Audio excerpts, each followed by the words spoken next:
പശ്ചിമേഷ്യയിൽ വീണ്ടും യുദ്ധം കനക്കുന്നു. കുവൈത്ത് വിമാനത്താവളത്തിന് നേരെ ആക്രമണമുണ്ടായി. വിമാനത്താവളം താൽക്കാലികമായി അടച്ചു. ഇതോടെ ഇന്ത്യ ഉൾപ്പെടെ വിവിധ രാജ്യങ്ങളിലേക്കുള്ള നൂറുകണക്കിന് യാത്രക്കാർ പ്രതിസന്ധിയിലായി. ഇറാനിലെ ഖുഷം ദ്വീപിനെതിരായ US ആക്രമണത്തിന് പിന്നാലെയാണ് ആക്രമണമുണ്ടായത്. ബഹ്റൈനിലെ US സൈനിക ആസ്ഥാനവും ആക്രമിച്ചെന്ന് ഇറാൻ അവകാശപ്പെട്ടു. മിസൈലുകളും ഡ്രോണുകളും തകർത്തെന്ന് ബഹ്റൈൻ അറിയിച്ചു.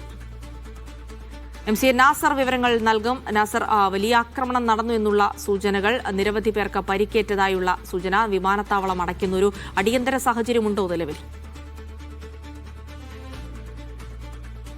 ജിൽസി, വ്യാപകമായിട്ടുള്ള ആക്രമണങ്ങളായിരുന്നു കുവൈത്തിന് നേർക്കും അതോടൊപ്പം തന്നെ ബഹ്റൈന് നേർക്കും ഇറാന്റെ ഭാഗത്തുനിന്നും ഉണ്ടായത്. ഈ കിഷൻ ദ്വീപിലെ നേർക്ക് അമേരിക്കയുടെ ഭാഗത്തുനിന്നുണ്ടായ മിസൈൽ ആക്രമണമാണ് വളരെ ശക്തമായിട്ടുള്ള തിരിച്ചടിക്ക് ഇറാനെ പ്രേരിപ്പിച്ചതെന്നാണ് IRGC വ്യക്തമാക്കുന്നത്. എന്തായാലും കുവൈത്ത് എയർപോർട്ട് അടഞ്ഞു കിടക്കുകയാണ്. അതോടൊപ്പം തന്നെ എയർപോർട്ടിൽ നിരവധി പേർക്ക് പരിക്കേറ്റതായിട്ട് കുവൈത്ത് സൈന്യം തന്നെ ഔദ്യോഗികമായിട്ട് സ്ഥിരീകരിക്കുന്നുണ്ട്.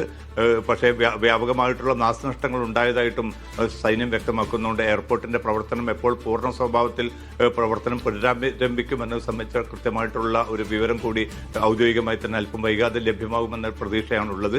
ബഹ്റൈന് നേരെയും ബഹ്റൈനിലെ 5ാം കപ്പൽപ്പടയുടെ ആസ്ഥാനം കൂടിയാണ് അമേരിക്കയെ സംബന്ധിച്ചിടത്തോളം. ബഹ്റൈൻ അതിന് നേർക്കും വളരെ ശക്തമായിട്ടുള്ള മിസൈൽ ഡ്രോൺ ആക്രമണങ്ങൾ ഉണ്ടായി എന്നാണ് IRGCയുടെ അവകാശവാദം. പക്ഷേ രാജ്യത്തിന് നേർക്ക് വന്ന എല്ലാ മിസൈലുകളും ഡ്രോണുകളും തടുത്തിട്ടതായിട്ട് ബഹ്റൈൻ പ്രതിരോധ മന്ത്രാലയവും വ്യക്തമാക്കിയിട്ടുണ്ട്. എന്തായാലും രണ്ട് സേനകളും ഏത് സാഹചര്യത്തിലും അതിശക്തമായി തന്നെ തിരിച്ചടിക്കുമെന്ന മുന്നറിയിപ്പ് നൽകിയിരിക്കുന്നത് മേഖലയിൽ വീണ്ടും അസ്വാസ്ഥ്യവും അരക്ഷിതാവസ്ഥയും രൂപപ്പെടുത്തിയിട്ടുണ്ട്.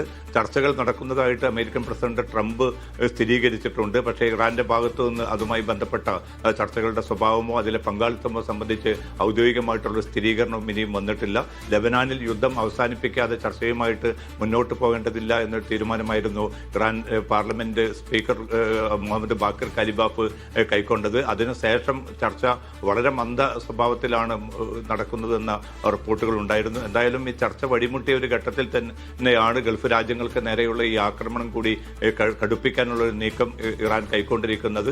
അത് സ്വാഭാവികമായിട്ടും സ്ഥിതിഗതികൾ കൂടുതൽ സംഘർഷപൂർണ്ണമാക്കി മാറ്റുകയാണ്. ശരി, വിവരങ്ങൾ നൽകിയത്.